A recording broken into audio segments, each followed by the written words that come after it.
కష్టాన్ని నమ్ముకున్న తమను గుండెల్లో పెట్టుకుని చూసుకుంటున్న ప్రేక్షకులకు మెగాస్టార్ చిరంజీవి ప్రత్యేక కృతజ్ఞతలు తెలిపారు. వారిని అలరించేందుకు ఎంత కష్టమైనా అనుభవిస్తామన్నారు. రామ్ చరణ్ నటించిన పెద్ది ఘన విజయాన్ని పురస్కరించుకుని హైదరాబాద్ శిల్పకళా వేదికలో ఏర్పాటు చేసిన వేడుకలకు ముఖ్య అతిథిగా హాజరైన చిరంజీవి పెద్ది చిత్ర బృందాన్ని పేరుపేరున అభినందించారు. ఒక నటుడికి పెద్ది లాంటి చిత్రాలు అరుదుగా వస్తాయని, అలాంటి చిత్రంలో జీవించి రామ్ చరణ్ చిరంజీవి అయ్యాడని ప్రశంసించారు. ఎలాంటి లాభాపేక్ష లేకుండా పెద్ది చిత్రాన్ని నిర్మించిన దర్శక నిర్మాతలు కిలారి సతీష్, బుచ్చిబాబులను చిరంజీవి అభినందించారు. చరణ్ చాలా అదృష్టవంతుడు ఈ క్యారెక్టర్ రావడానికి. ఈ క్యారెక్టర్లో నేను చూస్తుంటే కాసేపు చరణ్ సినిమా అని కూర్చోని తప్ప నేను కానీ వాళ్ళ మమ్మీ కానీ థియేటర్లో చరణ్ మాకు కనిపించలా, పెద్దే కనపడుతూ వచ్చాడు.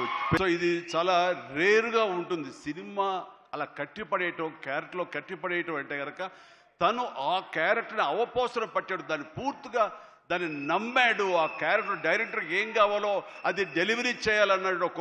ఒకే ఒక సంకల్పంతో ఉండకపోతే, అంత కఠోరంగా దాన్ని నమ్మి వెళ్ళకపోతే అతను ఖచ్చితంగా ఇందులో ఇంత సక్సెస్ అయ్యేవాడు కాదు. ఈ సినిమా చరణ్ సంతోషపెట్టాడు, మన చేత ఆనందంగా గెంతులు వేయించాడు, మన చేత బాధ పెట్టాడు, ఆ బాధకు మనం లోనయ్యేలా చేశాడు, ఆఖరికి విజయం సాధించాడు.